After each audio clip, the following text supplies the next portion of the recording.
Hello everybody, my name is Cody and welcome to my channel. I am the Crazy Plant Man. Some of you know me from Instagram, some of you may not know me. So I wanted to introduce myself. I'm from Southwest Missouri and I collect houseplants.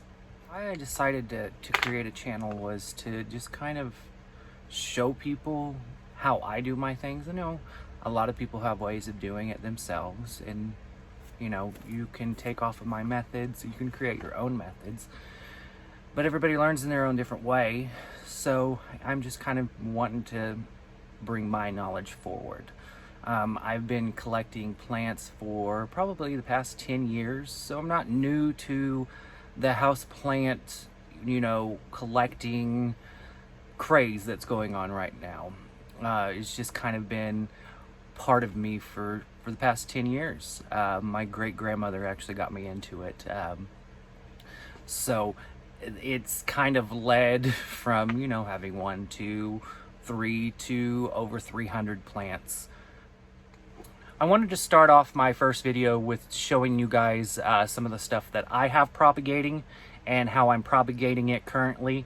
I've used this method for quite some time. So let's go ahead and start with, there's 3 pink princess cuttings in this container right now, full of sphagnum moss. It's moist, lid is always on it, and they go on a heat mat. I use the Vizio Sun heat mats, bought them off of Amazon. Those things are a game changer. We've got, I think I took these cuttings like probably 2 weeks ago, and we've got one that's starting to overachieve for us. If you can look, we've got a little nubbin right there of a root and a little bit of a growth point. So these will be 2020 mama plants, most likely.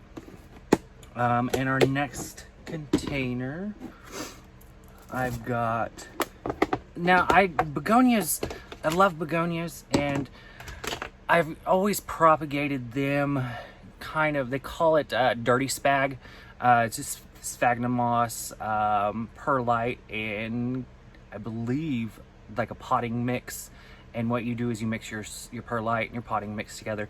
You wet your spag and you stick it in that potting mix and you shake it all around, and you take the spag out, put it in a container, and then you root leaves for begonias. But I'm just trying straight sphagnum moss right now in a container. I got a begonia U400 leaf propagating right now. I'm not convinced it's going to do anything. I've got another one propagating that's actually rooted in. They've been in these for about, I'd say, a week and a half. So begonias can be tricky. This big girl right here, it is a rhizomatous kind of trailing type of begonia, and I just take cuttings of her and stick her in water. Which you'll find, I don't like water propagation, only for begonias. So in our next container, this guy. This is an albo, Monstera albo, that I imported from Indonesia, I want to say probably 4 months ago. Supposedly rooted. No, it wasn't rooted when it came to me. Now, mind you, it was only in transit for 4 days, so I'm not blaming that. It's just, it wasn't rooted. So stuck it in this container with some sphagnum moss, put it on a heat mat, and look at all of them roots. Crazy. Heat mats have done wonders within propagating. I have had such accelerated rates of growth. It's just unbelievable. Another method, use my containers. Another method is, I think this is a wash tub we got at Walmart, maybe the Dollar Tree. Full of sphagnum moss, press and seal on top. Boom. What do we got in here? One of my favorites, and if you follow me on Instagram, you've probably seen this one. She got root rot, lost a few leaves. We don't got root rot no more. As you can tell, one beautiful massive root right here, another one coming up right there. I keep all of these on a heat mat, and then above them are grow lights. You can actually see it right here on my hand. That is a Sansi 30-watt bulb. Above me is another Sansi 30-watt bulb. Love Sansi grow light bulbs. And then behind me, these big bright ones right up here, got them off of Amazon. They are a T5 high output light. Got them off of Amazon. Exceptional amount of growth coming off these plants. Another plant I got in here, this would be a philodendron white knight. He's finally rooted after the struggle bus of probably 4 or 5 months. I don't think it's actually been that long, maybe 3-4 months. And this poor guy. This is philodendron plowmonii.